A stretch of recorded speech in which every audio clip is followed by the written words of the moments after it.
on this episode of Rebel Spirit Radio. Concurrent with my pagan path is this interest in crows because, like, they're intelligent creatures. For me, they are a portal to worship and get in communion with Gaia, the earth goddess.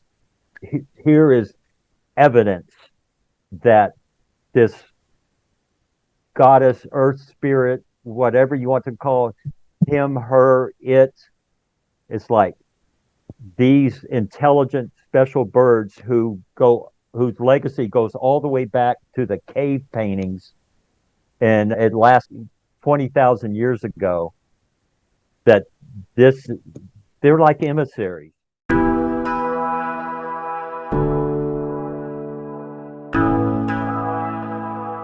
Welcome to Rebel Spirit Radio, exploring the frontiers of spirituality, consciousness, the esoteric, and humanity's sacred relationship with the living earth.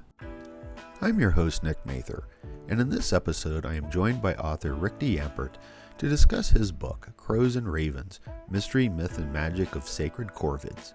Rick discusses the intelligence of crows and ravens, crow language, how they show up in myth, religion, and prophecy, crow magic, and how a corvid just might have been depicted in the Paleolithic cave art of Lascaux. Also, please be sure to like and subscribe to this podcast on whatever platform you use to listen to or view podcasts.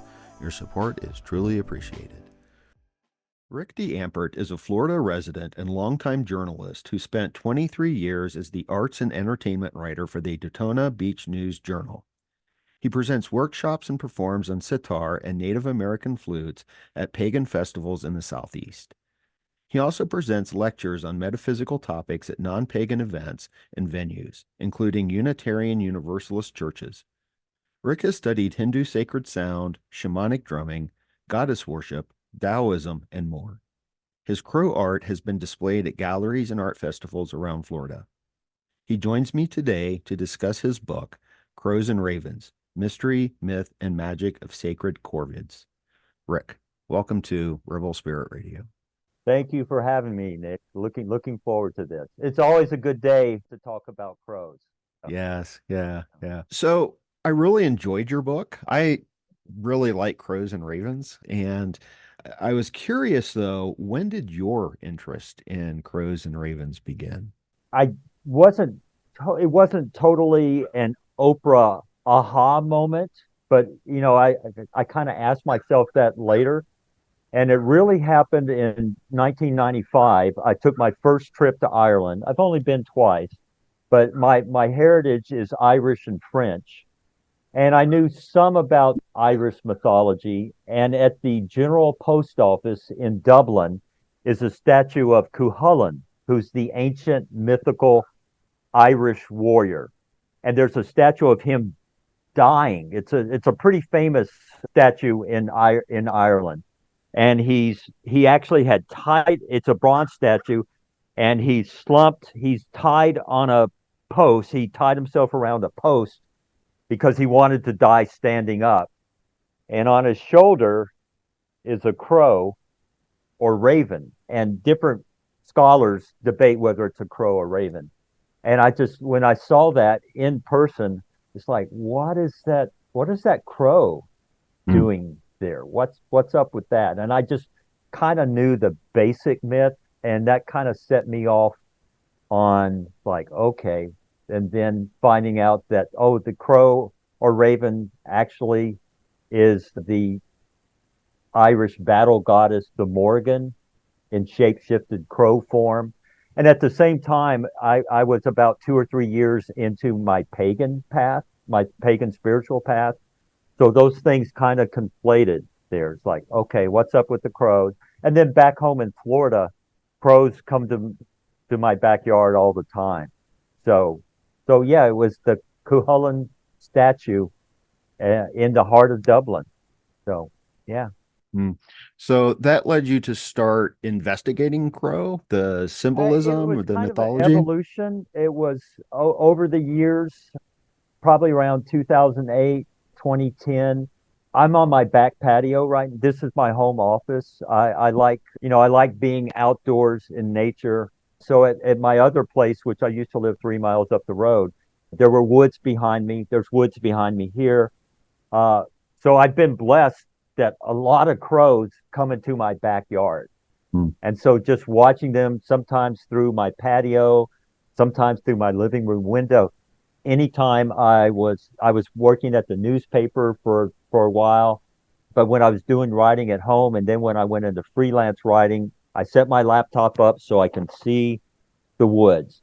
And so crows daily coming in. And then even before I knew the biology of them and all that, it's like these are these are not your typical birds. Mm. And just through just naturalist observation, not that I have any special insight, it's like what's going on? So just over the years, and then I started giving them names because I would notice there was one crow that was considerably larger than the others, but not excessively. And I named him Lord Valiant because he seemed to be the alpha crow. And there were like 5 or 6 crows that would come daily. And people would ask me now, how do you tell the difference between crows? They all look alike. They pretty much do. Sometimes the males tend to be slightly larger, but that's not a definitive way to tell between female and male. But the way you distinguish crows is their behaviors. Mm. They have, if you watch them, there's been crows here. One spring, there were 2 crows that I named Boga and Baka. They would get the crackers that I put out and they would fly, like, where are they flying? And then one day I went out and they would take their crackers to my roof. Mm. And that's where they would eat. Other crows would go to different trees. So just over the years, watching out my back window and patio, it's like, oh. And then the weird shit started happening. I looked out one time, and this is in the book, and I was like, is that crow hanging upside down on the tree? And I was like, what? And I scrambled to get my camera, and by the time I got my camera, it was gone. It was probably about 10 yards. My backyard, then there was a line of trees, then there was a man-made but natural-looking canal, and then there's woods beyond that. And so after that, I said, I literally questioned myself, did I imagine that? Did I see? And it was only years later when I read in a crow book that some other corvid files, corvids is the family or genus name. There have been other reports. People have seen crows hanging upside down on trees. And I'm like, okay, I didn't imagine that. And with my interest in tarot, I immediately thought of the hanged man in the tarot deck with the man hanging up. So that happened. Another time I looked out in the backyard. This was in my old place. So it was 4 or 5 years ago. There were like 20 crows on the backyard just chattering, ka ka ka ka. I call it a crow ruckus. And then I saw one crow was on its back on the ground. And the others were not attacking it, but they were what's called scolding it.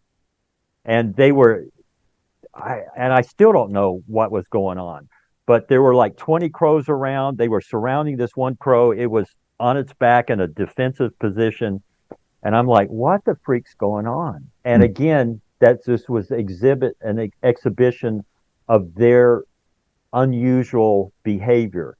That lasted about 5 minutes or so, and then they finally flew away. And the crow that must have done some bad shit or something.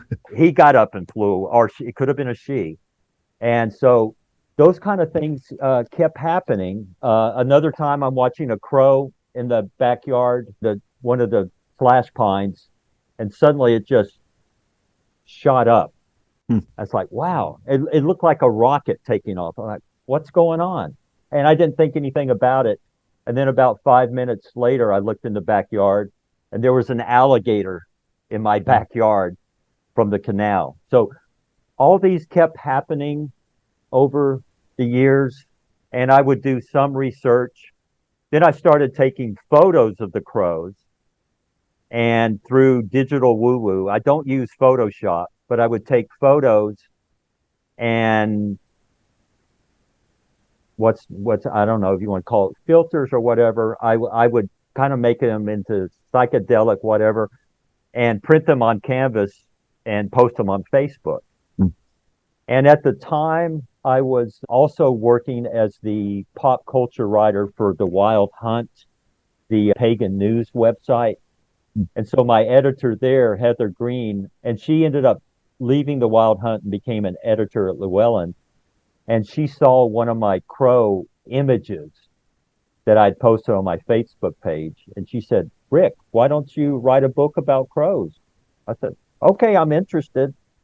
So that's how that came about. And then once it was definite that the book was going to happen, that's when I started doing a deep dive into all the biology and the mythology. I was picking it up sporadically just because they're fascinating creatures.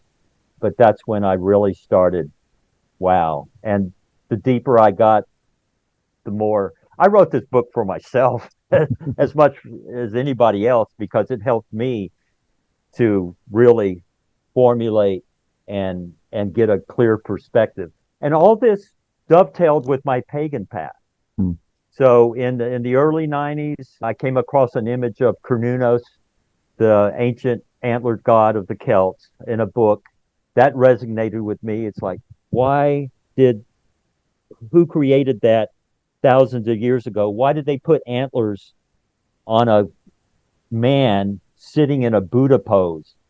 And as you may know, or your listeners may know, there's not a lot of historical record, but it's like, I connected with that Cernunnos, so that set me on my pagan path. And I just had always resonated, I tell friends, it's like, yeah, I'd go out in the woods and I would have this kind of feeling. And, some friends would jokingly say, so that's your religion? You go out in the woods and you have a funny feeling and that's what you base your spiritual path on? Well, kind of, sort of. And then crows, and there's no ravens in Florida from everything I've read. They don't exist. So if I keep saying crows, it's because I literally don't see ravens in Florida. They may have invaded the state because a few times ravens are really larger than crows and they have thick neck feathers, and crows do the traditional caw and ravens don't do that. They have what's been described as a gronk or a quonk kind of sound. So concurrent with my pagan path is this interest in crows because like they're intelligent creatures.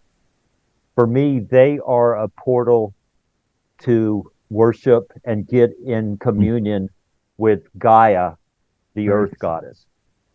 Here is evidence that this goddess, earth spirit, whatever you want to call it, him, her, it, it's like these intelligent, special birds whose legacy goes all the way back to the cave paintings, and it lasts 20,000 years ago.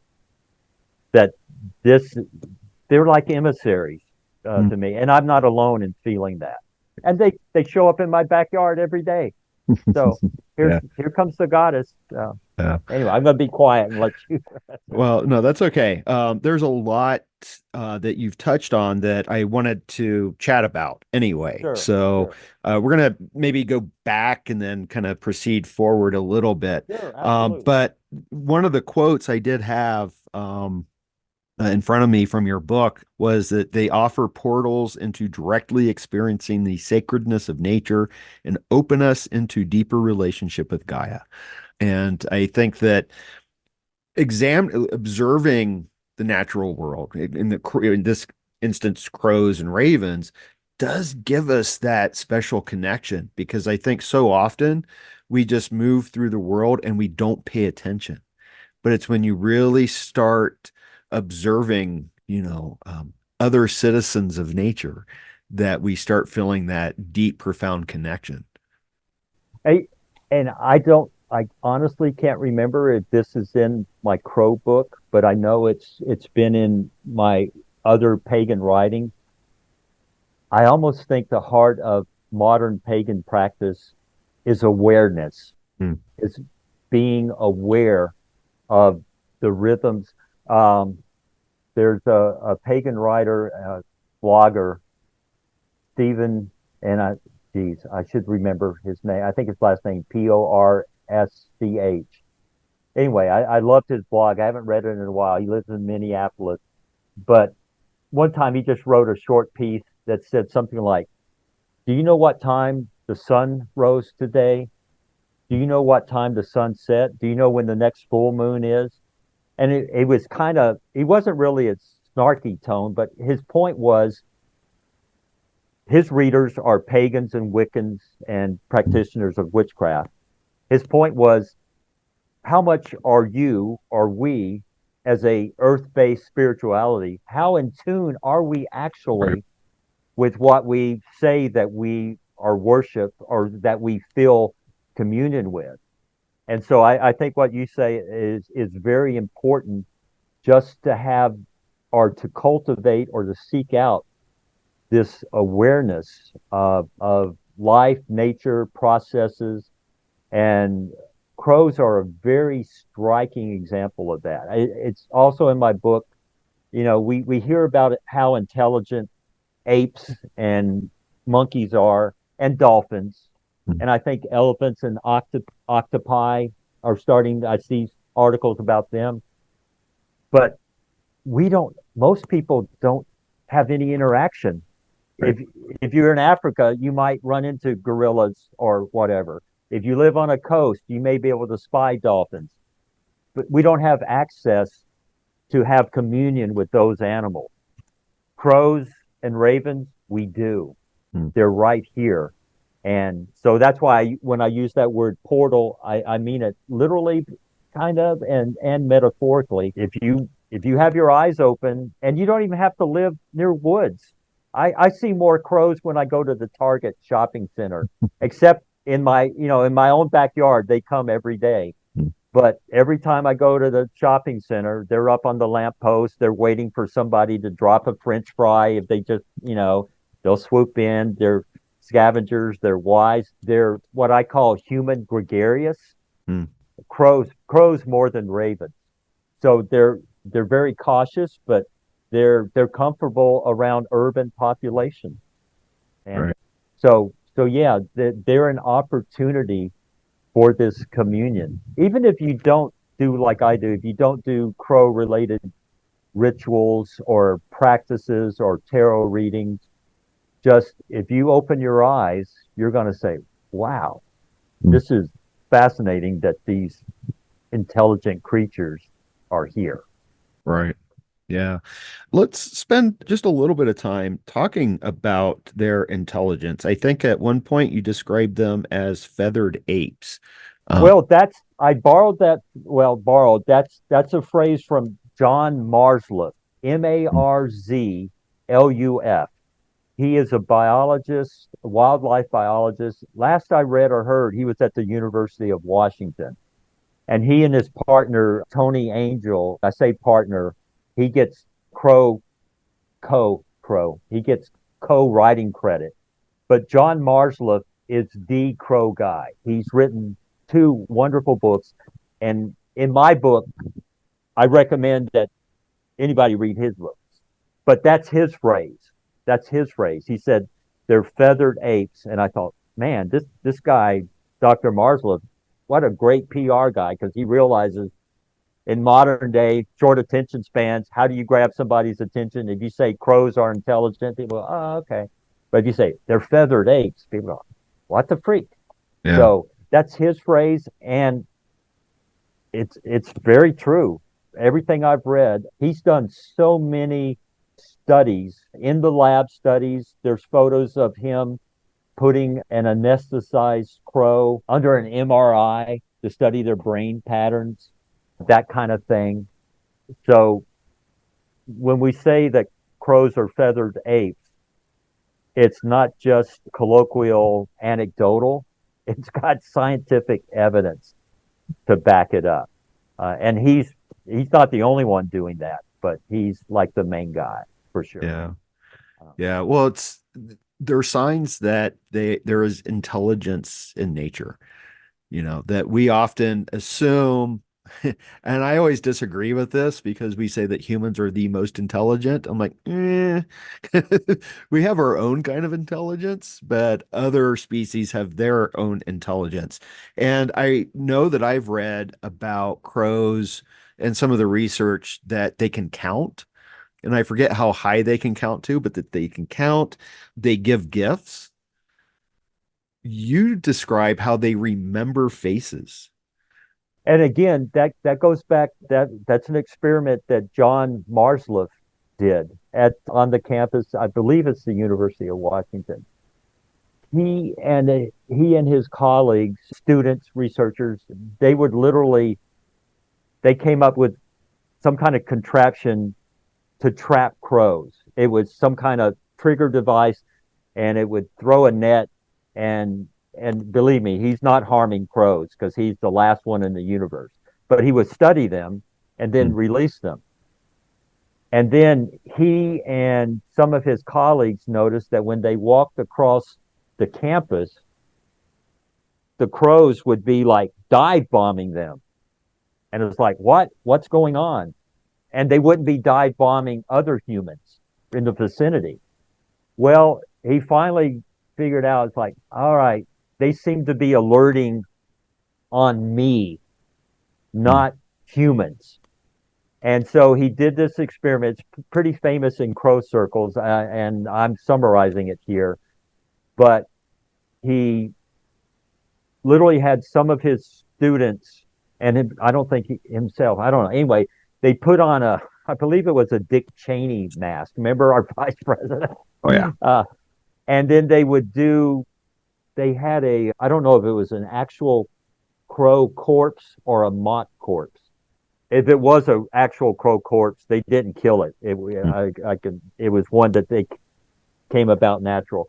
But anyway, the crows would alert when they would see a human near a dead crow. And then so they put the mask on and had whoever was wearing the mask walk across campus with what appeared to be a dead crow. And the crows would go apeshit, like, wah, quah, quah, warning. And then they would have the same person just walk across campus, no crow carcass, no Dick Cheney mask. The crows did nothing. But if anybody put on the Dick Cheney mask, the crows would go apeshit. And it's like, oh, they remembered from a week ago when Dick Cheney was carrying a dead crow. So they were alerting, but it even became further expanded because they figured out that it wasn't just the 2 or 3 crows that had seen Dick Cheney. It was other crows on the other part of campus. It was more than just 3 crows. So somehow they had communicated to their fellow crows that this particular human is bad, will harm crows. So they were able to communicate to others. And so they remembered anytime the Dick Cheney mask came out, they remembered that face. It's like, bad man, very bad man. And there's more nuance to the study he did, but that's the gist of it. Yeah. And so, now we know they do indeed. And they communicate that to others. So very important for any crow people. If you're going to, cultivate a communion, you got to be careful to not do something stupid. You say, oh, okay, I didn't mean to do or whatever. They will remember, and then they'll tell the rest of their immediate tribe, and you'll be on their shit list. Seriously. So. Yeah. Well, yeah, I'm thinking that maybe they had just read the newspapers about Dick Cheney and came to know that he was a bad man that way. I would not be surprised. Like, there probably is a photo of a crow reading a newspaper. Yeah, probably. Yeah, well, there's often, front pages flitter about in the wind and whatnot. There you So, go. yeah. Yeah. Yeah. So the crows know, man. The crows know. I think it's also interesting that in your observations, you have, I guess, distinguished perhaps something of a crow language. Well, I have, and again, hopefully this is stating the obvious. It's not, I didn't come up with this. I'm just, I have experienced what other researchers and both scientific and mythological that they're, we think of crows as caw, caw. It's like, oh, if you're writing a novel or in a Hollywood movie, if you need a crow, the crow's going to be going caw, caw, Mm, classic sound. They have what to me is an immense vocabulary. mm, They back in my old place, I don't know, 5 or 7 years ago, however long ago, I stepped out in the backyard and I heard a cat. There's slash pines, my yard, and then there's just a line of brush and forest, then the canal, then the woods. Anyway, in the slash pine, way up high, I heard a cat meowing. I was like, oh man, it sounds like that cat is stuck up there. Because, seen in the movies or whatever, mm. cats climb up high and then they're scared to climb down and the fire department comes. Like, oh man, that's kind of distressing. What? Anyway, after about 10 minutes, I saw it was a crow. Mm. It was a crow kind of making this caterwaul cat sound. Kind of, and it's very cat-like. I was like, holy cow, holy crow. And it's first time and now I hear it, just about every day. Mm. They make a dove-like sound one day, which I did not hear until my new place. I heard kind of that murmuring purr, Mm. not purr, but kind of the murmur of a mourning dove. Ooh, ooh. I thought, oh, there's a dove in the woods behind my home. It's a crow. Mm. They make a clicky clack sound. And all this has turned up in the mythologies of the past, especially there's an ancient Irish text. Um, it's actually a text of prophecy. And there's an ancient Tibetan text. And when Mm. I say ancient, 5, 6, 800 years old, it's in my book. But these ancients in Tibet, and I don't know if it was called Tibet 800 years ago, but somebody back then made kind of in the Irish culture and in this Tibetan culture, they kind of made a list where they associated certain crow sounds as well as behaviors in a prophecy sense. Mm. So if you heard a crow say three, and they had their own, three, they came up with their own onomatopoeia, however they rendered it in writing. If you hear three calls by this crow, it means the king is coming to your village, literally. Mm. If you see a crow to the west and the crow makes this cuckoo sound, then that means that one of your farm animals is going to die. And then the ancient Irish had kind of something similar. But back to your point, these were all based because these ancient cultures noticed this vast vocabulary among crows. Mm. And myself here, there's a certain caw, CAW, that they typically do in the morning. Mm. And I think it either means, A, come here because they come by every day. Anytime I hear a crow, I go throw some crackers or tortilla chips. That's I trained them to train me. So I Mm. let them train me. So they know if they caw, here comes this guy with food. So and in that process, usually if there's just one here, I'm 99% sure that when they caw, they're calling their others Mm. to come. Oh, the guy with the crackers is is back. Mm. And sure enough, 2 minutes later, four or five or six will come. So they're definitely communicating. And so do other animals, dogs, cats, or whatever. Right. But this is much more sophisticated. And so over the years, I've been trying to match up their sounds with the behaviors or what's going on. And they certainly alert on hawks or other threats of danger. Mm. And even when they say ka, there's different emphases, just like us humans. You Mm. can say no, meaning no, I'm not going to do that, or you can say no or no, Yeah. and they have those different inflections. So I don't know, to me it's very fascinating, and it's something that I think us humans we can actually kind of learn. Now, whether I'm not saying I have a conversation with the birds, Right.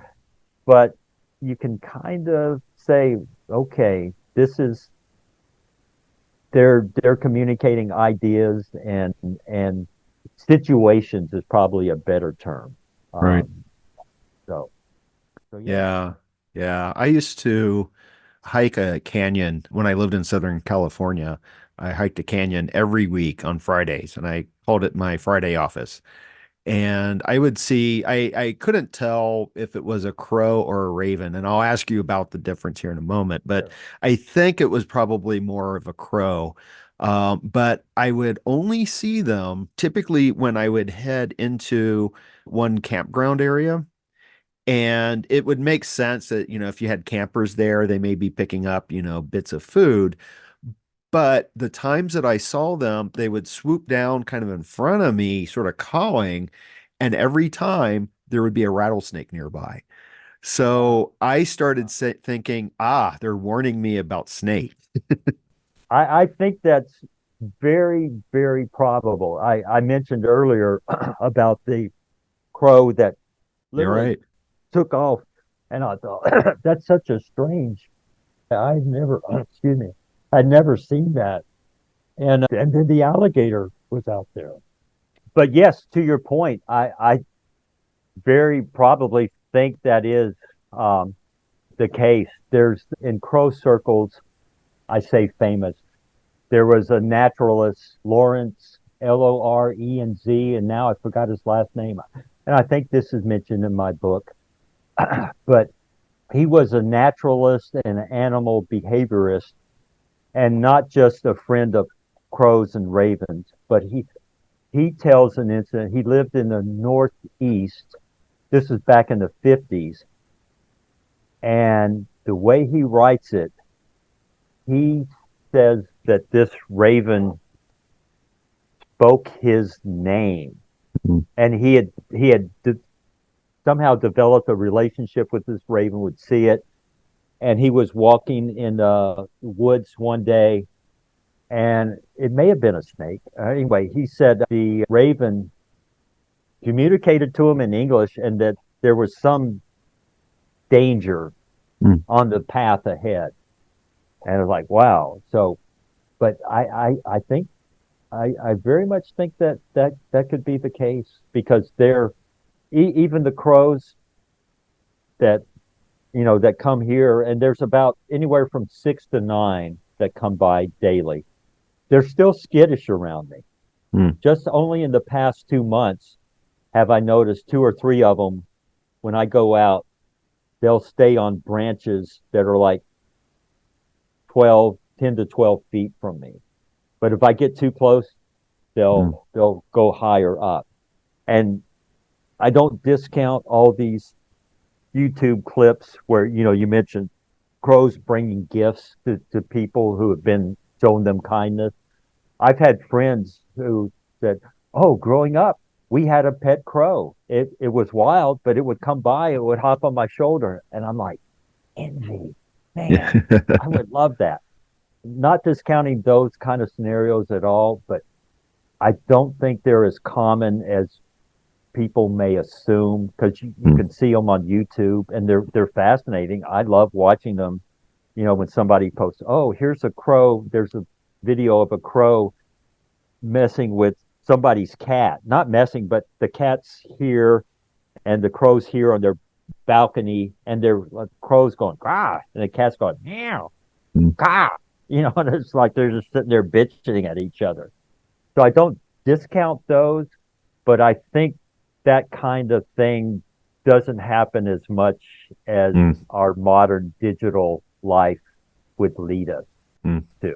Yeah. So before we move on to some of the mystery, the myth, and the magic, let me ask one final kind of biological question here in terms of the difference between crows and ravens. There are differences, and I put this in the book. If whether you're a pagan looking to, form a communion with them, or whether you're just an amateur naturalist or birder, the first thing would be to look up to see the range of crows and ravens. And crows have a bigger range in the U.S. So that will help you. So again, that's why anytime I see one of those birds here, I just automatically rule out that it's a raven because Audubon and other bird websites say ravens aren't in Florida. So there's really three main differences. Ravens are considerably larger, like 20% larger. And unless you have them side by side, it's going to be kind of hard to say. But I had an interesting conversation with a neighbor of mine a few months back who's not a pagan, but he knows I'm writing a book on crows. And he went out west. And when he came back, we talked on my daily sunset walk. I passed by his house. And he said, Rick, I see what you mean about ravens, because I forgot where he went. I don't know, it's Arizona, Colorado. He said, I saw these black birds, and he said they were way larger than the blackbirds I see here. He said, I knew that I was seeing a raven because here's a guy that doesn't have a special interest, but when he saw a raven, he was like, whoa, Yeah. okay, they're considerably larger. And if you see them in flight, ravens, their tail feathers are kind of more pointy, like a spade or a shovel. And so ravens are gonna kind of be like that, their tail feathers, and crows are more smooth and rounded. And then, but the easiest way is their speech, their talk. Yeah. Crows, and there's YouTube clips that will show you this. And once you hear that, you're like, oh yeah, it's not like it's a little bit of difference, it's a considerable difference of how they articulate sound. So that size, the noises they make, and the tail feathers. And I guess one other important distinction is everything I've read, ravens are more people shy. Not exclusively, because there's plenty of accounts. Bernd Heinrich has written several books on ravens. There's plenty of people that have relationships with ravens, but it's just less common. Crows are like, oh, humans, cool. Ravens are kind of like, I don't know about those humans. I'm going to kind of stay away a while. Yeah. Yeah. Well, when I think of ravens, I often think of specific places. So, for example, the Tower of London and also New Mexico, Chaco Canyon. They have ravens there. In all my years in New Mexico, I never went to Chaco Canyon, and I want to go. My girlfriend, Michelle, she grew up in Utah. I spent my early childhood in New Mexico, so we're planning a trip back there, and that's one of the must-sees. Yeah. And I want to see a raven. As far as I know, I don't think I've seen a raven because I've spent most of my, recent decades of life here in Florida. And you mentioned the Tower of London. Yeah.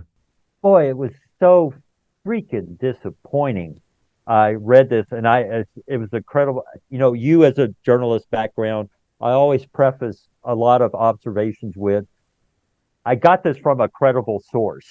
So I got this from a credible source that the ravens at the Tower of London, you may have heard of the myth that as long as the ravens are there, England will be protected or favored by the gods or King Arthur.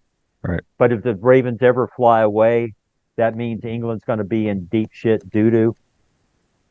You may know this, but I read somewhere not too long ago, they clipped the ravens' fucking wings so they can't fly away. That's like, man, that really upset me and pissed me off. Yeah. It's like, if the ravens want to go, let them go. But I assume that's true. And obviously the birds can still live, but it's like, we're going to hedge our bets and clip their wings, which makes them unable to fly. Okay, so there's Yeah. there's your myth for you. There's human humans. See how we F with nature? We Yeah. can't just let it be. Anyway, Well, yeah, and it's not only is it horrible to the raven, but it also eradicates a possible oracle. And the other thing that yeah. jumped into my mind is that, well, they probably did that right before Brexit. Uh, Yeah, yeah, yeah, there you go. Yeah. So let's talk a little bit about sort of the myth and the mystery and the magic now. And one of the things that run through several of the chapters of the book, and you've already mentioned it in our discussion here, is from the cave paintings at Lascaux. And there's one in particular, it's usually referred to as the dead man.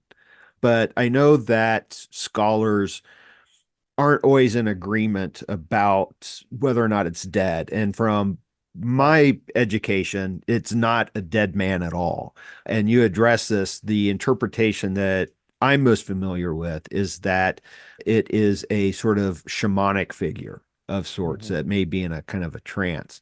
Now, you make the case, and again, you're kind of citing others here, that because in the image for anyone. Actually, I should let you describe the image for the audience for anyone who is not familiar with it. Sure, sure. And I'm glad that in my book there is a reproduction, Hmm. just simple line drawing of that cave art. Most prominent is a figure that is lying on its back, a stick figure, and it looks like a human body, and it's what's called ichthyphallic, which means Right. it has an erection, and it has a bird head. Hmm. And then near that is a staff, and the figure is on its back, so it's either most likely dead or in a trance. And then beside it is a shaft that looks like it's standing up, and it's got a bird at the top of this shaft. And then over not too far from that is a bison that everybody agrees that the entrails of this bison are spilling out of its gut. So it's at the moment when a hunter has injured it for the kill to eat the meat. So that raises a lot of possibilities. Shamanic trance, hunting accident, damage to the bounty of the earth. But why does this human figure, why does it have an erection? And why does it have a bird's head? It's a therianthrope, if I'm pronouncing that correct. It's a Mhm. human animal hybrid. And to me, one of the most, and I'm not the, well, I don't know. I'm sure I'm not the first to notice this, but I didn't really read a lot about this. What's intriguing to me is that this human with the bird head and that bird on the staff look like they were drawn by a kindergarten. They're very simplistic and crude, and yet all these other, including the bison, are those beautiful ancient cave paintings of animals that look like a Picasso or a Van Gogh, and yet the human bird figure and the bird on the staff look primitive. I mean, literally primitive and just crude. So it looks like I've never read that it's two different artists, but that discrepancy, the animals are very beautiful, and this bird figure just looks like like a child's drawing from today. So scholars, I mean, as you say, Nick, scholars don't agree what's going on here. The reason I mentioned John Marsliff, he thinks it's a crow. And the reason I think it's a crow is from everything that I've read about ancient ornithology, crows and ravens certainly existed. I think this painting goes back to 20,000 years ago, 18,000, they're not exactly Yeah. sure. But crows and ravens certainly existed. And there would have been reason for the ancients to have painted a crow or raven because, like the ancient Norse and the ancient Celts, they would have noticed that these birds are different than Mm. others. It's not that they the bird head and the bird on the staff, it's not that they don't look like crows, but you cannot say Right. definitively that's a crow, that's a raven. But you can tell it's not an ostrich. You can tell it's not a cardinal. It's not a heron. I mean, you can rule out, some of those other possibilities. But they would have had reason to incorporate corvid into that Right. work. I mean, because obviously, whatever, even if they were just depicting hunting scenes for the ancients, and of course, I'm speculating here, just to be able to capture that in a painting or engraving on a stone wall, that would have been an act of magic in Mm. itself. I mean, who was that first human that created the first painting? That just blows my mind. Somebody back then said or internalized, like, I'm going to take this slice of life and cast it deep in this cave wall. I'm going to represent it. That was a Mm. huge leap in human evolution in my mind. And I don't know that those cave paintings are the earliest in human. They're all around the world. Right. Go to Bradshaw. I don't know if it's Bradshaw.com or Bradshaw Foundation. If you Google Bradshaw Foundation, what a marvelous website on cave art. Yeah. It's definitive, exhaustive. And so what's going on with this scene? I'm like you. I think it's some kind of shamanic trance.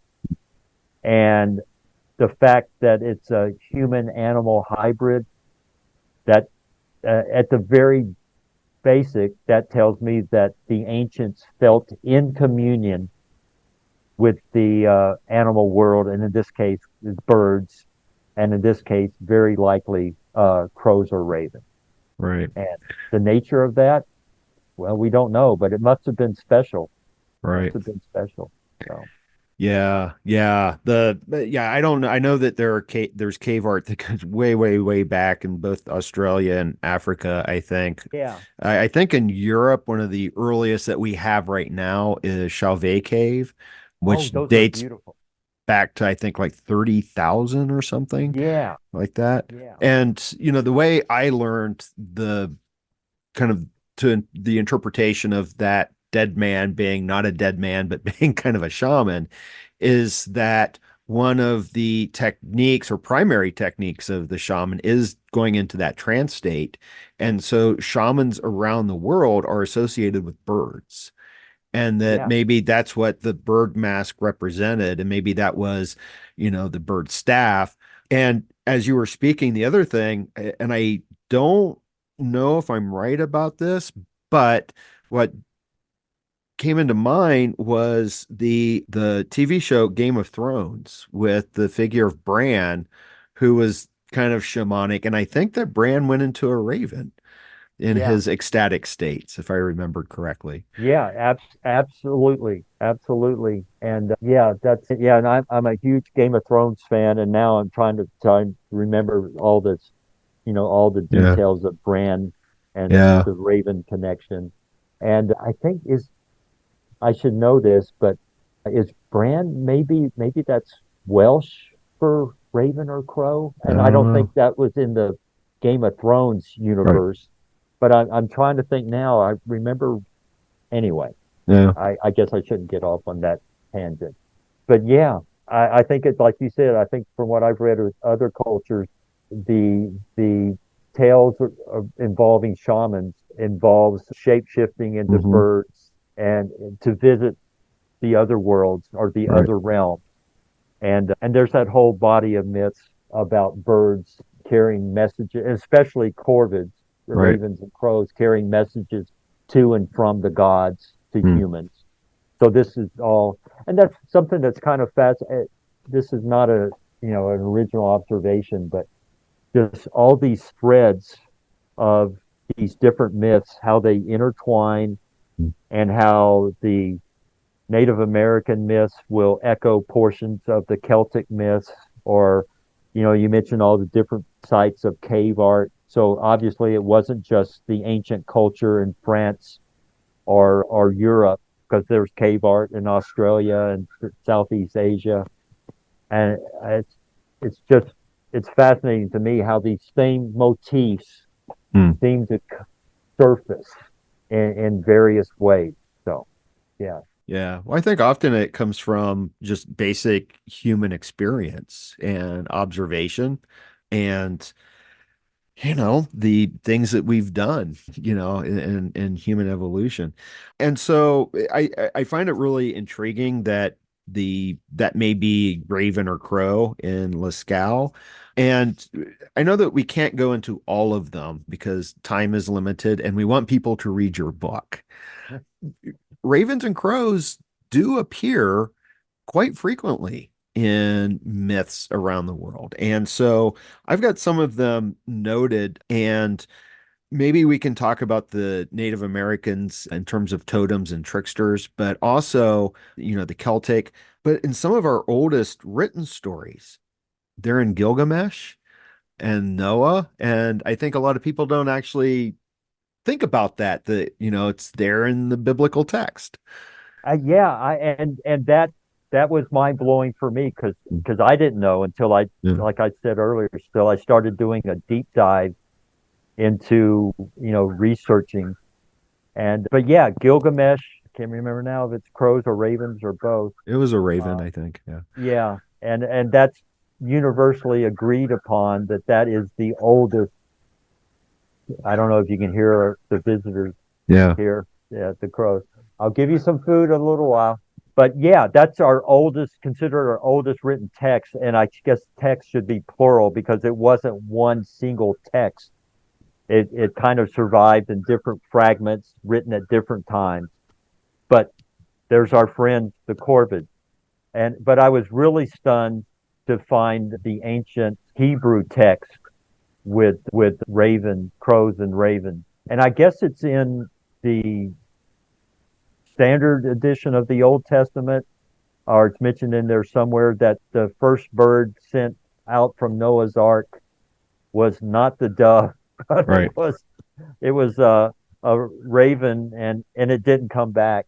But there's these ancient Hebrew texts that are not part of the Old Testament that, and this is in the book, but the raven and Noah get into it because Noah is bossing the animals around and says, Raven, go see if you can find land. And Raven says, and this is a paraphrase, but just kinda. And Raven says, you just want to get me off the boat so you can have sex with my wife. I'm like, what? This is in this old rabbinic text, and it is not a leap to make Right. that interpretation. And then Noah curses the bird. He says, you foul bird, to accuse me of that such lascivious behavior. I'm like, what? What's going on here? I mean, it almost seems like a South Park episode or something. Here it is in this ancient rabbinical Hebrew text. And again, it's a recognition all those years ago that ravens had and crows that they had a special noticeable intelligence. Hmm. And so it's no wonder that even back then cultures around the world began to sense and believe that these birds have a metaphysical supernatural connection to the other realm Hmm. because they were whatever led this creator of this text, whether he had a dream that know about Raven and Noah, or whether he was just telling a fanciful tale. It's very interesting that he chose a raven to be this character, but it's because they realized these birds are they emissaries? Are they carrying messengers from the divine?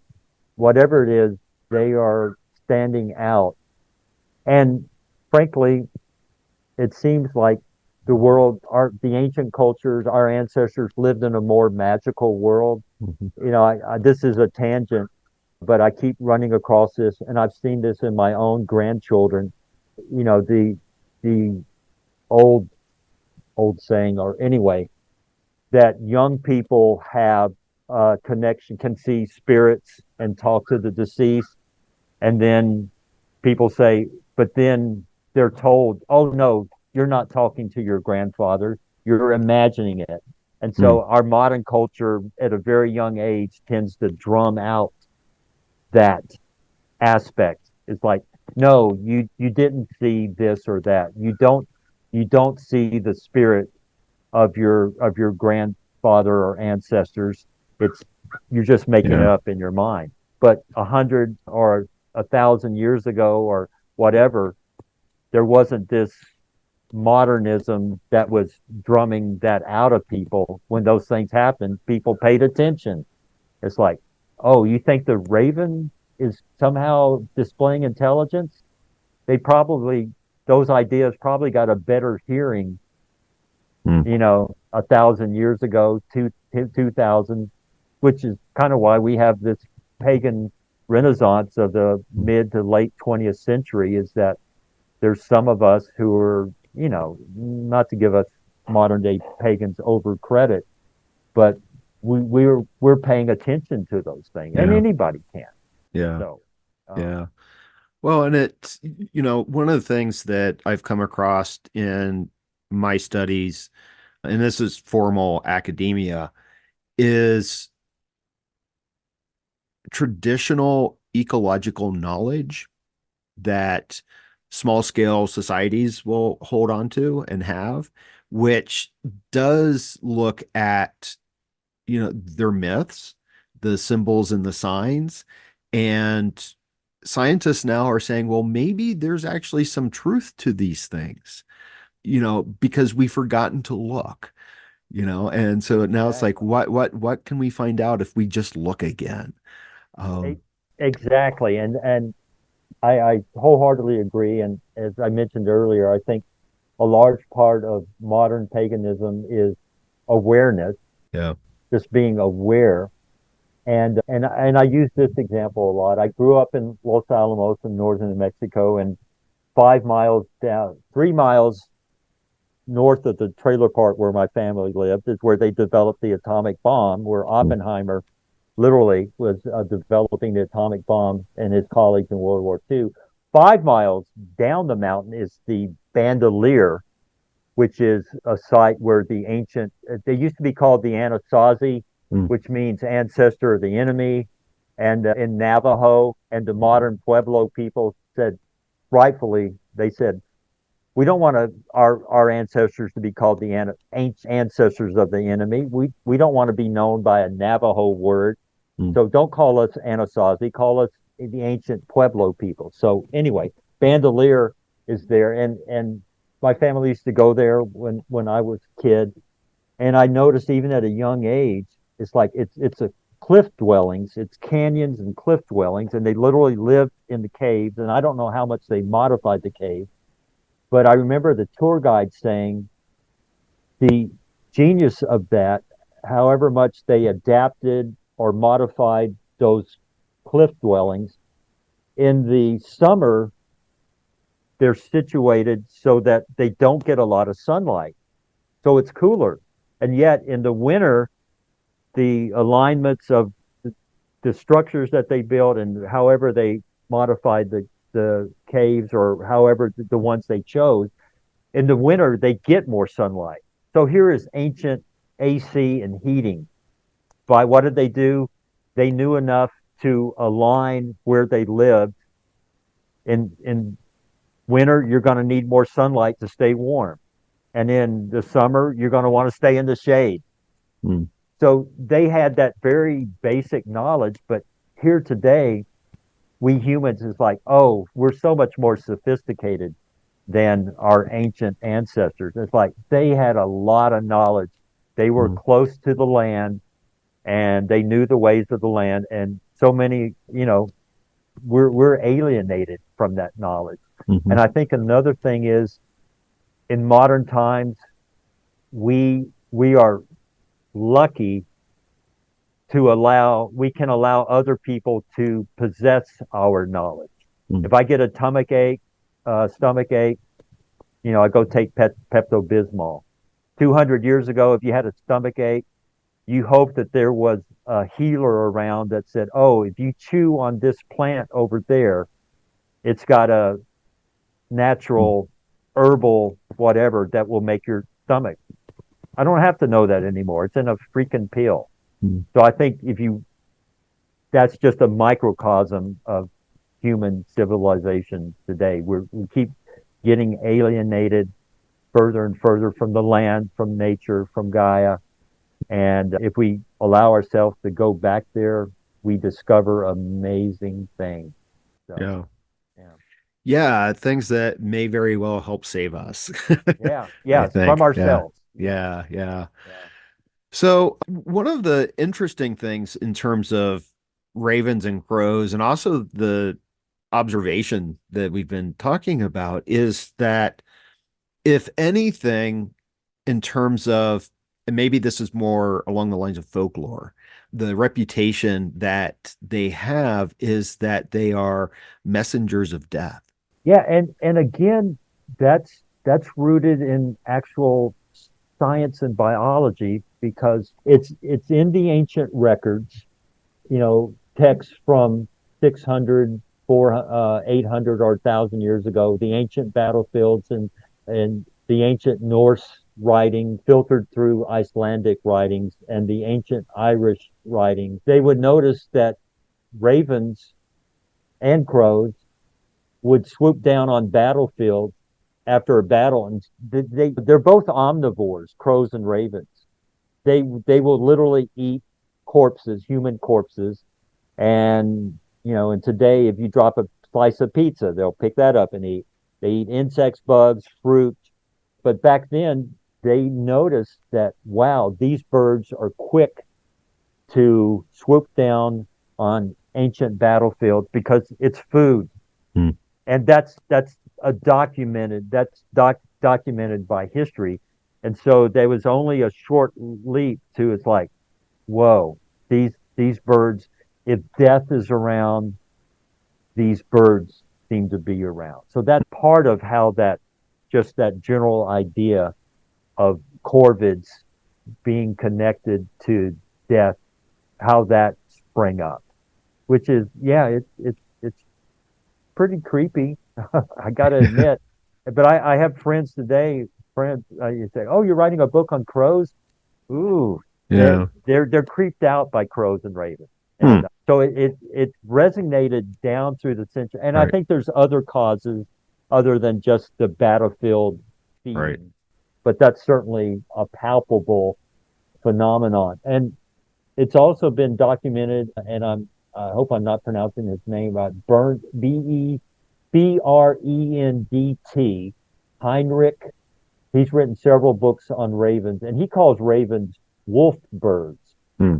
because he documented and studied that in the American Northlands, Midwest, North Midwest, that ravens seem to have a special relationship with wolves. It's not so much that the ravens are following the wolves and waiting for the wolves to make a kill, and then so the ravens can swoop down after the wolves have fed and they get the leftovers.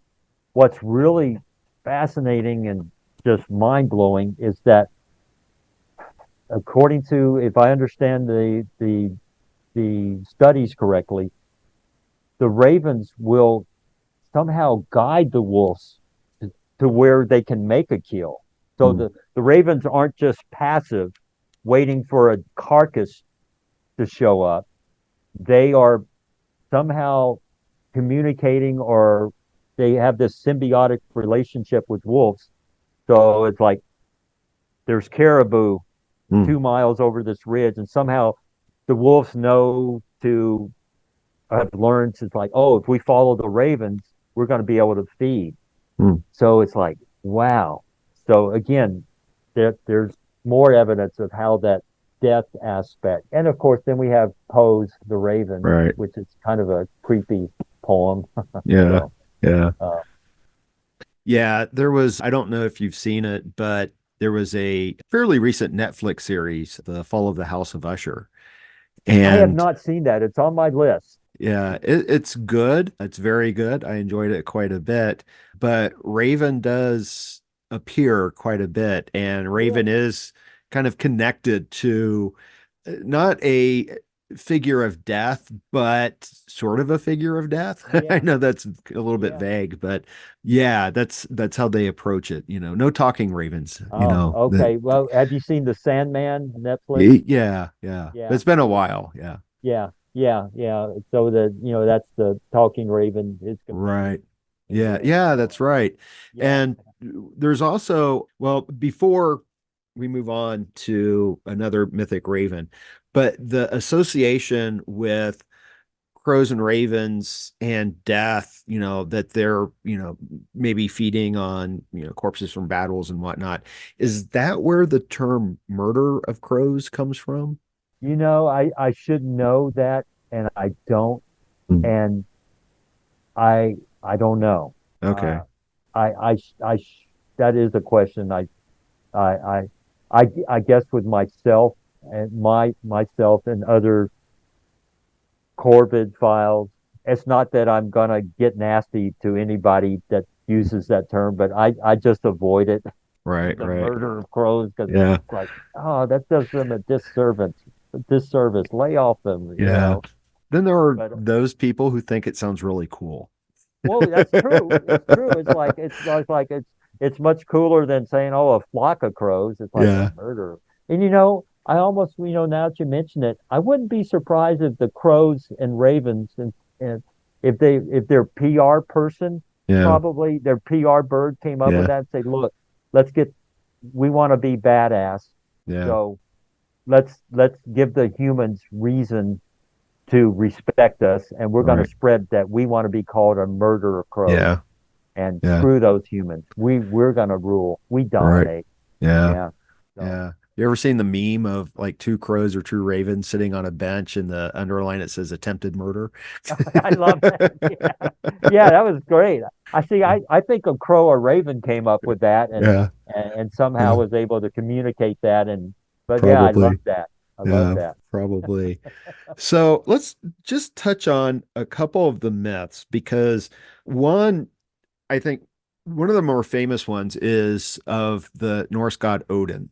And he had the two, was it crows or ravens for They're Odin? raven. They're Ravens. generally Okay. considered raven. Yeah, Hugin and Moonin, if I'm pronouncing it Okay. Yeah. correctly. Yeah. Yeah. Thought and memory. But that also brings to mind the whole concept of the crow. You saw the crow hanging upside down from the tree because Odin I hadn't thought sacrifices about that. himself. Yeah, I thank you for that because I hadn't thought about the famous myth of Odin hanging himself from Mm. Yggdrasil in order Yeah. to gain.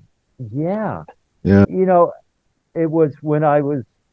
I have to say, when I was doing my deep dive in the Corvids, I was just very passingly familiar with Mm. Norse mythology. And the more I dived in, I don't consider my pagan path to be heathen Mm. or asatru, if that's how it's pronounced. But the more I dived into it, the more kinship I really felt with Odin and the myths and the legends. But it occurred to me, and this is just, I kind of had a duh moment, but Hugin and Munin, if I'm pronouncing them correctly, how do they get their names? It was because the ancient Norse just noticed that these birds tended to display thought and Mm. memory. It's like, duh, it's very basic. Like, how did they come up with those names? Well, in watching these ravens over whatever decades or centuries, it became very apparent they think they they they don't just it's like in my backyard. I put out crackers, the squirrels will come and get them right Mm. away and then scramble up the trees. And the crows, even to this day, they light on the higher branches. One will caw to the other. They're cautious. Mm. They're cautious. The squirrels are just, it's not that they're braver or courageous. They're just not intelligent enough to sense that anything from a human could be dangerous. Mm. The crows know. So they're thinking. In fact, I kind of smiled when I read another book by, I forgot which woman had written a book on crows, but she said, they always seem to be thinking every time I see them. And I said, yes. So the ancient Norse, there's evidence that the crows had this intelligence of, oh, you avoid this situation while you're hunting for food, and you can do this, and here's a way that you can get food or whatever. And then, obviously, to me, my mind, I mentioned that famous experiment with the Dick Cheney mask. The ancient Norse noticed that crows seem to have memory and that they remember, whether maybe it's just like the crows behind my home, they have remembered to come every day. I mean, they're literally here every day. They don't roost here. They fly away and they come back 4 or 5 times a day, but they remember. And it's not that I have a mystical shamanic, let's go see the shaman Rick. No, it's a food thing, but they're smart enough to like, hey, we won't have to hunt for crackers. This guy's going to put us some crackers out. And the ancient Norse noticed that, and so they made their god be associated with a raven whose names translate as thought and memory. And there's that very famous passage and I'm not even going to try to pronounce the sayings of Odin, where he's lamenting. He's saying, I know one day I send the crows flying. I'm paraphrasing horribly here, but he's talking about Hugin and Munin. He says, I fear one day they may not come back. I fear thought may not come back, Hugin, but I fear even more that Munin, memory, may not come back. Like, the first time I ever read that, it just got me right in the heart, because here is way back in this ancient culture, this realization of our mortality and this is their God. And even their God is saying, one day I will die and one day I will be forgotten. It's like, wow, that was a very powerful 4-line passage, and it really spoke to me. And it's communicated through the magic of ravens and their behavior. So that message, if that message was divinely inspired, the messenger again is a raven, 2 ravens. So wow.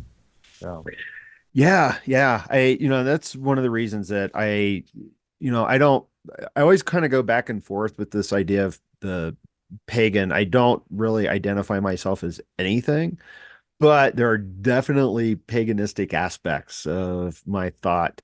And I think that it is a reawakening, a remembering of what we used to know from the natural world, and remembering that, relearning that. And it's interesting. You're the first person I've heard mention a pagan renaissance. We've got a lot of renaissances going on right now. well, and you this term, the term pagan revival may be out there more, especially when Gerald Gardner, was writing in I guess right after World War II, the famous British father of modern Wicca, and Doreen Valiente, who certainly played a role. And and even when I was a journalist in the 1990s here I'm in the Daytona Beach, Florida area. I got on my pagan path in the early 90s and started. It's like, oh, this connects with me. But I was quote unquote in the broom closet. I started wearing, the snake and the pinnacle earrings and all that at work, and sometimes at the newspaper office they'd ask me. But anyway, my editors, I said, oh, I want to do a story on some local witches. And my editor said, oh yeah, sure. I was the arts and entertainment writer, but I also did features. But anyway, long story short, every story I did in the 90s had to have an aspect. I felt it was my call that witches are not Satanists, right? And that a lot of witches are, even back then that term, are in the broom closet. That a lot of practitioners of this faith spiritual path feel the need to keep it hidden. Mm. And I would write stories on pagan pride days. I profiled some local witches who one of them ran a coven, and then 8 or 10 years later, through the miracle of the internet, all that social media, suddenly that did not have to be an aspect of Right. stories anymore. So it really did feel like a revival or renaissance. But that was after, there seemed to be an explosion, Gerald Gardner, Doreen Valiente in the late 40s, 50s, and then in the late 60s, you could start to find tarot decks, Mm. in stores. And there was the Magical Child bookstore in New York City, and other things. So there seemed to be, and again, this is not my original research, just from what I gleaned. And now, in fact, just talking with my girlfriend Michelle and some friends, I'm wondering if I go to there's pagan festivals here in Florida. They seem to be getting less and less attendance. They're wonderful events. They're face to face. I'm going to be scheduled to appear at one in March and lead workshops in Crows and Ravens. But I'm almost wondering if there's another generational shift happening where I'm 65. I'm wondering if the pagans, witches, and Wiccans get their community these days from witch talk, TikTok, podcasts, digital. I think there may be less and less need or compulsion to go out in the woods, get naked, drum, dance, and commune, which I love, or even have a local coven. So I think there's another generational shift going on and I don't think it's necessarily bad. It's just different. Just different. Today's Wiccans and pagans, if you want to get community, you can do what we're doing right here. Right. And I'm old school. I love drumming.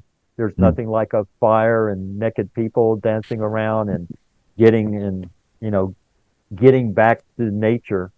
So maybe what the point I'm getting to is there seems to be these mini renaissance just over the past 60 years, 80 years, in my view.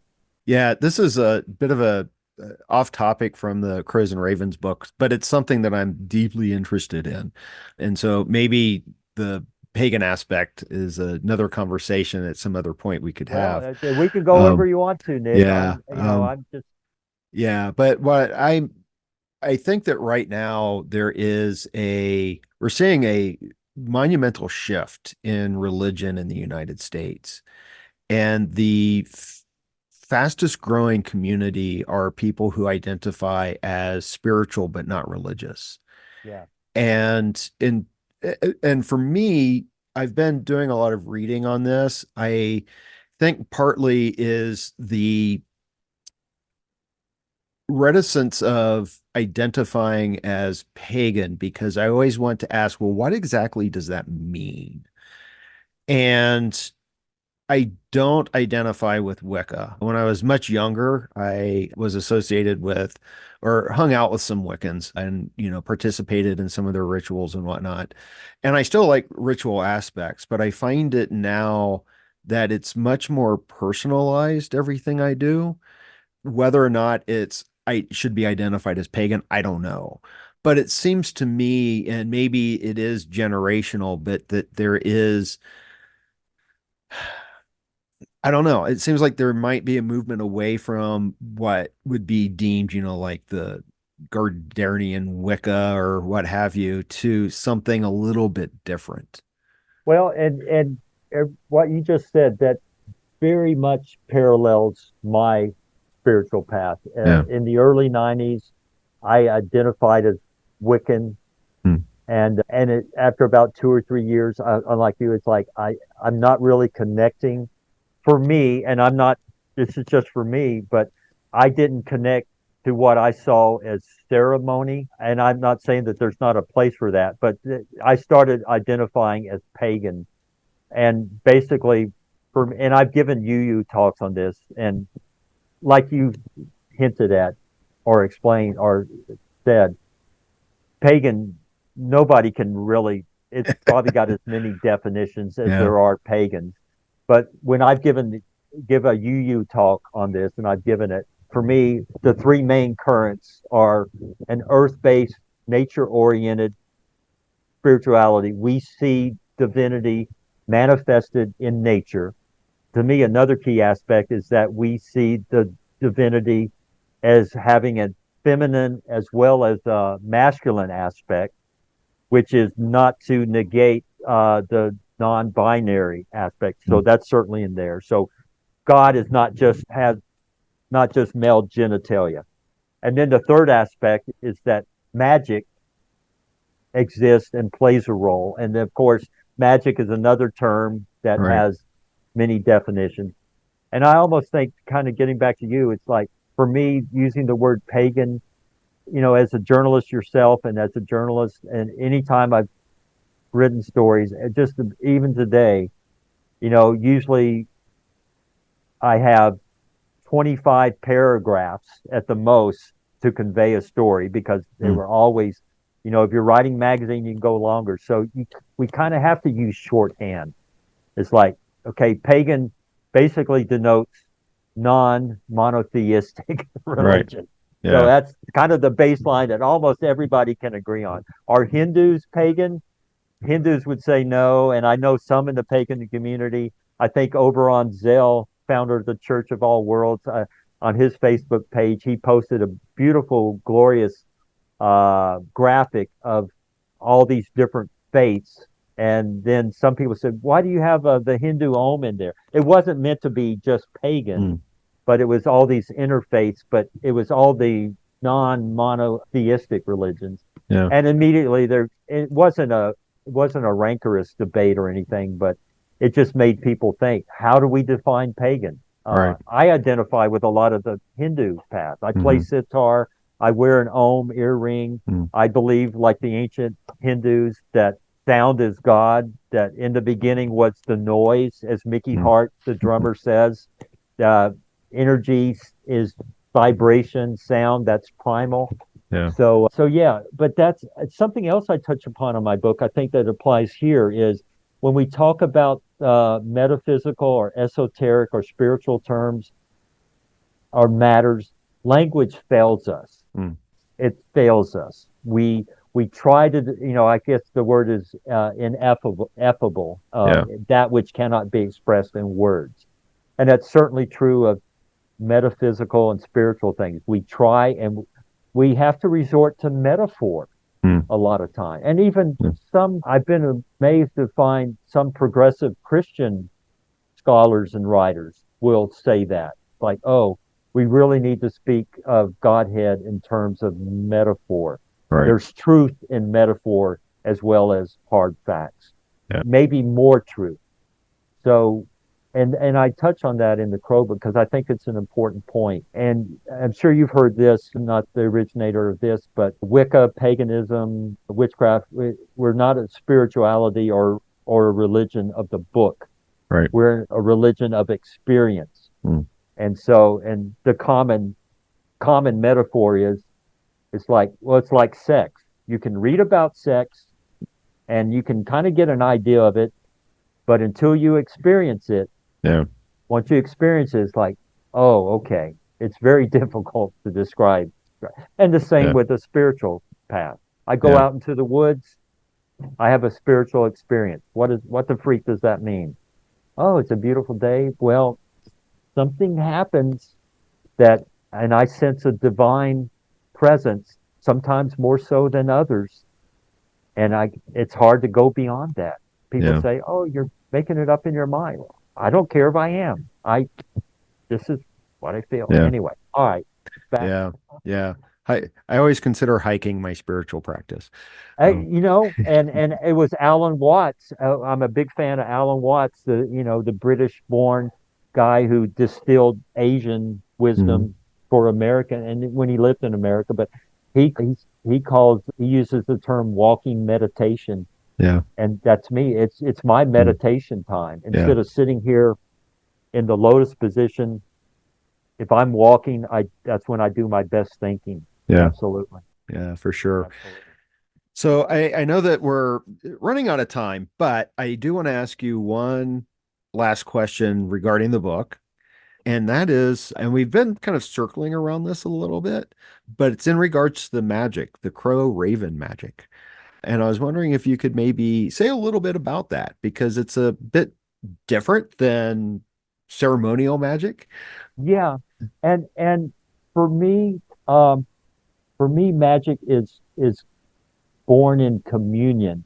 Hmm. And communion means just having an association, a deep association and connection with. And other parts of magic for me, and I say this in the book. In fact, my one of my editors said, Rick, you say this too often in the book.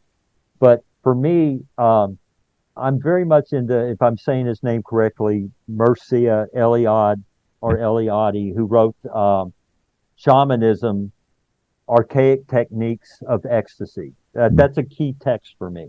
Right. So I use the phrase, this is my phrase that I came up with. We alter, ALTER, we alter our consciousness so that we can alter, ALTAR, our consciousness. When we alter our consciousness, whether it's through entheogens, hallucinogenic drugs, plant medicines, ritual, chanting, drumming, music making, if we alter our consciousness, that takes us out of the mundane monkey mind, as the Buddhist calls it, and puts us in an altered state.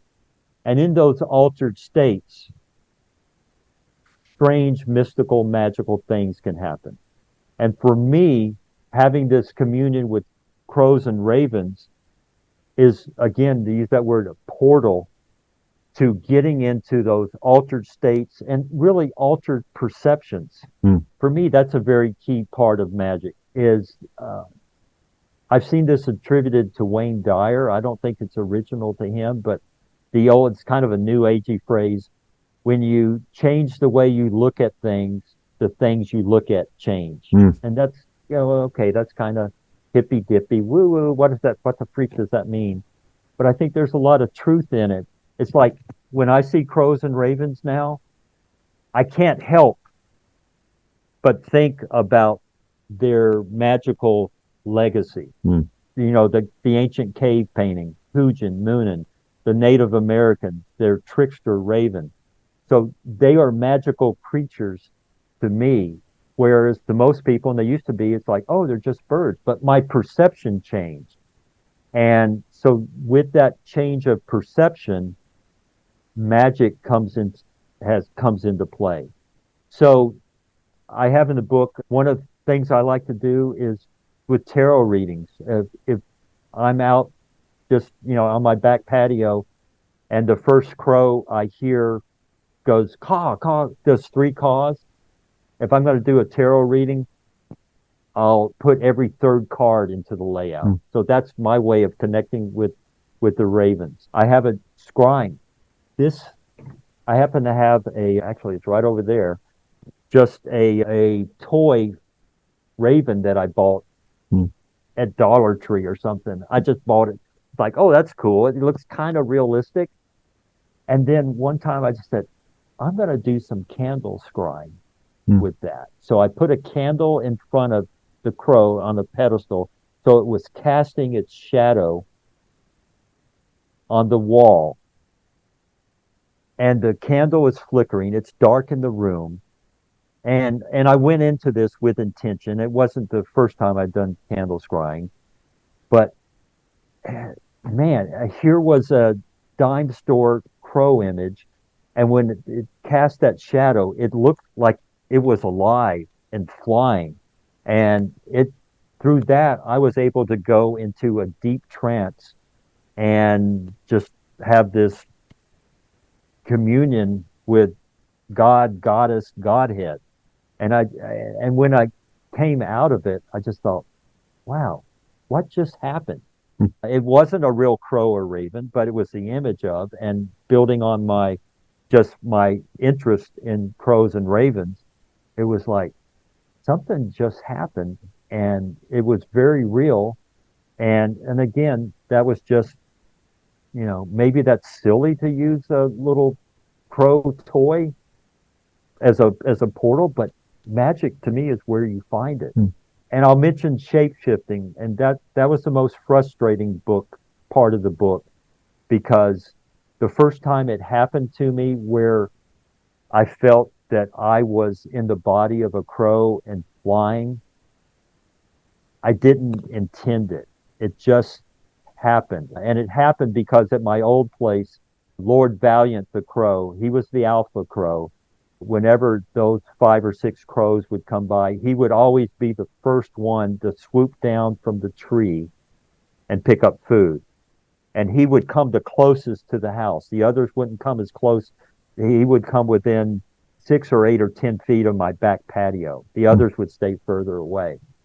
And then just one day, I don't even think he wasn't even in the vicinity, but I just had this sensation that I was Lord Valiant coming down off a tree. And I even found myself catching my breath like when you ride a roller coaster. And then I was above the trees. And afterward, I'm trying to analyze that rationally.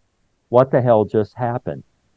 And I dance around it in the book because I can't really say if you do this or this or this, you will have this therianthropic, which means human animal, I think is the Latin term or scientific term. I think you can create the conditions for that to happen. And what happens when that's happened to me maybe 4 or 6 times in my life? What's the purpose of it? What magical purpose does it serve? I can't really say, except it offers me a perspective of nature and earth magic that I don't get any other way. And I wish there was a way to tell myself, here's how I can make that happen. And it just kind of seems to happen not by accident, but you kind of have to prepare for it and then wait for it to happen, and it may or may not, if that makes any sense. Yeah. Yeah. But again, we're getting back to how do we talk about these things? And like you mentioned earlier, I've done a few spell work in my life, but not very frequently, and had a kind of amazing results. One time I'd broken up in a relationship, and my ex-girlfriend, she hadn't called in three weeks or so. And I said, well, and I was in a local bookstore, and I just opened a book on spells, and I came across a summoning spell. So I just read it and said, okay, what the hell, I'll try it. Anyway, I did it, and she called 2 hours later. We didn't get back together, which is great, actually. But so I've seen spell work, but yet I don't feel this urgency to practice it. Right. For me, it's all about forging this sense of communion. I created a crow raven banner like the ancient Norse would carry one into battle. And if it was flapping wildly, they thought that portrayed success in battle.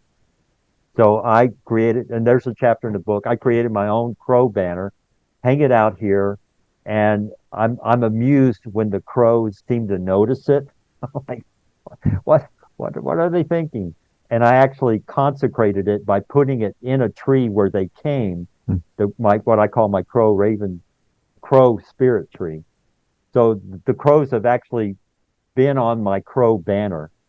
But again, just seeing it, I'm looking at it here, just flying in the breeze on my tree in my backyard. It's awareness. It's reminding me that I share this planet with these magical creatures that I'm trying to understand better, and they take me deeper into this relationship with God, Goddess, that I haven't defined definitively, but that's my spiritual path, trying to find deeper communion with God, Goddess. Yeah. And here we are talking about crows. Wonderful. Well, I really enjoyed the book. I've always liked crows and ravens. I know some people don't, and I had mentioned to you, I think in a initial email, that my friend that I live with for a while had a murder of crows that would follow her. She was feeding them peanuts when she would walk her dog. And so that's how it started. But apparently, one of the neighbors stopped her because they had a child that had peanut allergies. Oh, Um, goodness. and so I don't know why she didn't switch to sunflower seeds or corn or something, but she's got little images of crows and ravens all throughout the house, and I've got a raven hat that I got at Chaco Canyon. Um, What? You got a raven hat and you're not wearing it? yeah, no, I thought about it midway through. I'm like, ooh, I should have been wearing my raven ball cap. But anyway, the final questions for you are, what do you have coming up? What are you working on next? In the big picture, I mean, I do have some book signings coming up here in Florida, at some local metaphysical shops. I'm scheduled to present at the Phoenix Fire Pagan Gathering in March, mid-March here in Central Florida. As far as writing projects, I'm actually working on, it's almost completed, and I think I'm actually going to self-publish it. But you may have seen these books. There's a guy named Gregory. Anyway, he wrote a book called The Book of Questions, Mm, and they're kind of not metaphysical. They're kind of ethical dilemma kind of questions. It's like, oh, okay, you could be if you were given $50,000, would you rather spend it to save a cat or feed a hungry child? That kind of stuff. Anyway, I got the idea to do that book of questions for pagans, Wiccans, heathens, mm, and it's just questions to kind of take people deeper into their spirituality. Just, what magical tools do you use? How did you get into your pagan path? Some of the standard mm. questions that I used to ask when I interviewed pagans for the Wild Hunt. So I'm hoping to publish that soon. I'm just going to do that independently and put it up on Amazon. And I think it's helped me to write it. Mm. I'm a big believer in, and I put this in the book, to keep a crow journal. Mm. I think I used this in the book. Many years ago, I experimented with, and you may have heard of the movie Alter State or isolation tanks. I said, I'm going to try and just create my own isolated experience. So I cleaned out a closet in my home. This was back in the late 80s, made it dark in there, and I couldn't hear anything. There was no sunlight, and I just sat in there and meditated. And for whatever reason, this vision of Jim Morrison of the Doors came in, and it was like, whoa! And there was fire involved, and it's like, what the freak just happened after I got out of it? And I remember that, but I didn't write anything about that, and I regret it to this day. I should have written something just within a day of that experience. Here's here's what was going on, more about the experience. Now it's kind of a mystery to my own mind. So I'm a big believer in keeping a magical journal. Mm. Doesn't have to be pages and pages, but you will forget even Mhm. the most phenomenal experience. I wish I'd written more down at the time about the crow hanging upside down. Yeah. So I'm a big believer in writing, and I'm getting off on a tangent. So the Yeah. main goal is to just keep writing, Yeah. whether it's for my own magical diary, the book of questions, but beyond that, and making music. I play sitar a lot. My girlfriend Michelle, we do a music duo. She's on crystal bowls, tongue drums, bass. I'm on sitar, native flutes. Mm. Sound is sacred. That's another interview Yeah. for another time. Yeah. Yeah. So anyway, but I hope that answers the question. And Yeah. thank you. It's been a joy. Yeah. Well, one last question is, where can people go to find out more about you and your work?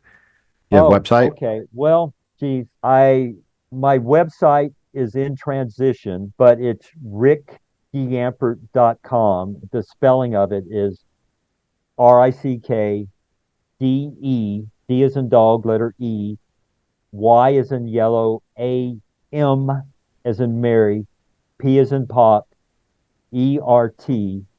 ERT.com. I know that's Okay. a mouthful, but It's my first and last name with no spaces.com. Okay. And I'm in the midst of building a new website. To check out my crow art, go to Mr. Crow, Mister. Mister is spelled out. MrCrowArt.com.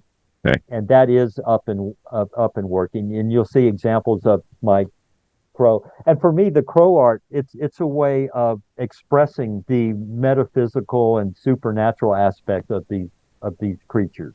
So if you go to the site, you'll see different examples, and I take photos, I alter them, I print them on canvas, and they're available for sale, and they're hanging all around my home. But that's a part of my magical path, is expressing visually this communion that I have with these animals. And then finally, the final website is wanderingsspiral.com. Wandering as in WANDERING, spiral, one word.com. Okay. And that's the website of my girlfriend Michelle and I. That's our music website. You'll see some samples there. I have a solo version of me playing the Beatles song Love You Too, and you'll see Michelle and I. So we're available for booking. Shameless self-promotion. Yeah. I know. So, Yeah, wonderful. Well, I will put links for the 3 websites in the show notes in the video description, as well as for the book. My understanding, the book comes out in March, I March think. 8th. So Yeah.